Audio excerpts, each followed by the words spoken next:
Exodus chapter 38. He made the altar of burnt offering of acacia wood. It was square. Its length was 5 cubits, its width was 5 cubits, and its height was 3 cubits. He made its horns on its 4 corners. Its horns were of one piece with it, and he overlaid it with bronze. He made all the vessels of the altar, the pots, the shovels, the basins, the forks, and the fire pans. He made all its vessels of bronze. He made for the altar a grating of a network of bronze under the ledge around it beneath, reaching halfway up.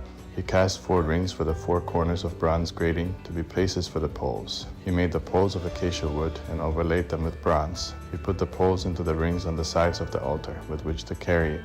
He made it hollow with planks. He made the basin of bronze and its base of bronze out of the mirrors of the ministering women who ministered at the door of the tent of meeting. He made the court for the south side southward. The hangings of the court were of fine twined linen, 100 cubits. Their pillars were 20, and their sockets 20 of bronze. The hooks of the pillars and their fillets were of silver. For the north side 100 cubits, their pillars 20, and their sockets 20 of bronze. The hooks of the pillars and their fillets of silver. For the west side were hangings of 50 cubits, their pillars 10, and their sockets 10. The hooks of the pillars and their fillets of silver. For the east side eastward 50 cubits. The hangings for the one side were 15 cubits, their pillars 3, and their sockets 3, and so for the other side, on this hand and that hand by the gate of the court were hangings of 15 cubits, their pillars 3, and their sockets 3. All the hangings around the court were of fine twined linen. The sockets for the pillars were of bronze. The hooks of the pillars and their fillets were of silver. Their catitals were overlaid with silver. All the pillars of the court had silver bands. The screen for the gate of the court was the work of the embroiderer, of blue, purple, scarlet, and fine twined linen.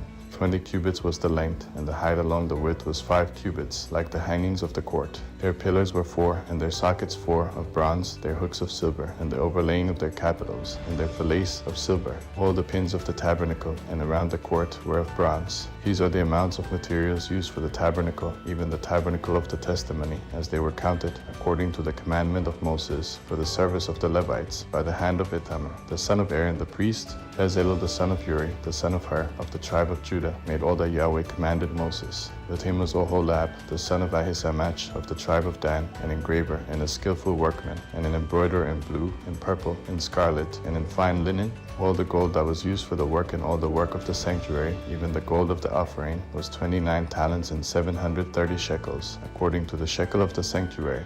The silver of those who were counted of the congregation was 100 talents and 1,775 shekels, according to the shekel of the sanctuary. A bikah head, that is, half a shekel, according to the shekel of the sanctuary, for everyone who passed over to those who were counted, from 20 years old and upward, for 603,550 men. The 100 talents of silver were for casting the sockets of the sanctuary and the sockets of the veil. 100 sockets for the 100 talents, 1 talent per socket. From the 1,775 shekels he made hooks for the pillars, overlaid their capitals, and made fillets for them. The bronze of the offering was 70 talents and 2,400 shekels. With this he made the sockets to the door of the tent of meeting, the bronze altar, the bronze grating for it, all the vessels of the altar, the sockets around the court, the sockets of the gate of the court, all the pins of the tabernacle, and all the pins around the court.